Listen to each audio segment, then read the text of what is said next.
inconnus. Ils ne savent même pas que nous existons. Je leur ferai... Et eux, ils feront... Oh non, pitié. Et je leur ferai... Et là, ils feront... Oh secours, non.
Il y a un mec qui commande tout seul en fait.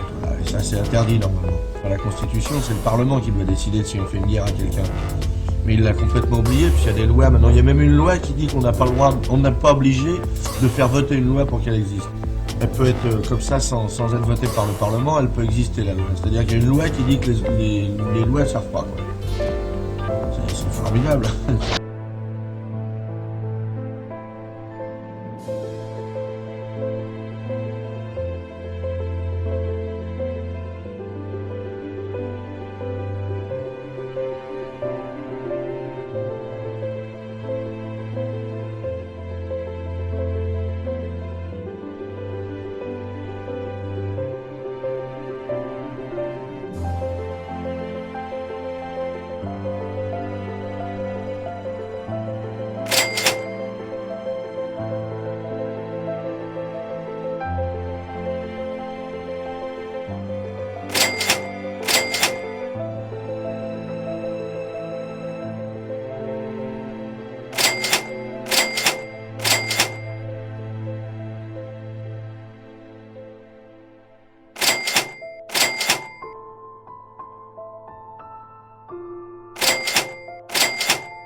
Je ne veux pas, moi, faire d'économies sur le dos ni des retraités, ni de celles et ceux qui sont à quelques années d'aller à la retraite. Donc je ne bougerai pas si vous voulez ces paramètres, qui est le niveau de la retraite actuelle ou l'âge. Tu mens, il ment.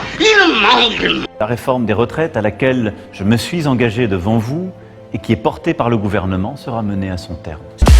Ceux qui ont pris tout le plat dans leur assiette, laissant les assiettes des autres vides, et qui ayant tout, disent avec une bonne figure, une bonne conscience, nous qui avons tout, on est pour la paix. Je sais que je dois leur crier à ceux-là, les premiers violents, les provocateurs de toute violence, c'est vous. Et quand le soir, dans vos belles maisons, vous allez embrasser vos petits-enfants, avec votre bonne conscience, au regard de Dieu, vous avez probablement plus de sang sur vos mains d'inconscients que n'en aura jamais le désespéré qui a pris des armes pour essayer de sortir de son désespoir.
Selon certains épidémiologistes, le pic de la pandémie en France devrait intervenir aux alentours du 5 avril, pas avant.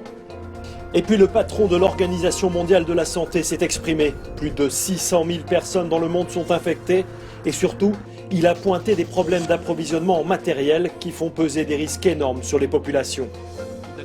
La pénurie chronique mondiale d'équipements de protection est désormais l'une des menaces les plus urgentes pesant sur notre capacité collective à sauver des vies. Aux États-Unis, alors que le pays est en train de devenir, avec 100 000 cas, le nouvel épicentre de la pandémie, Donald Trump promulgue un plan de relance pour éviter un plongeon de l'économie américaine.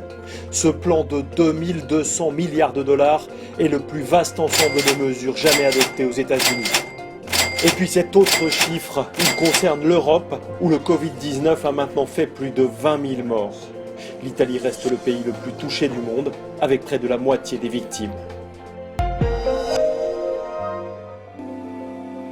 Le pape François marche seul, sous la pluie.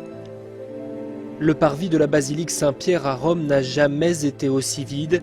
Un office à huis clos, c'est une première dans l'histoire de la papauté. Il faut dire que la situation est inédite, avec plus de 1000 victimes du Covid-19 dans la seule journée d'hier. L'Italie vient de battre un tragique record, le pire bilan depuis le début de la pandémie. Et selon les soignants, les chiffres sont encore en dessous de la réalité. Le nombre de sujets infectés est sûrement plus élevé que ce qui ressort officiellement, car il y a des patients qui se sont mis en quarantaine sans avoir été testés.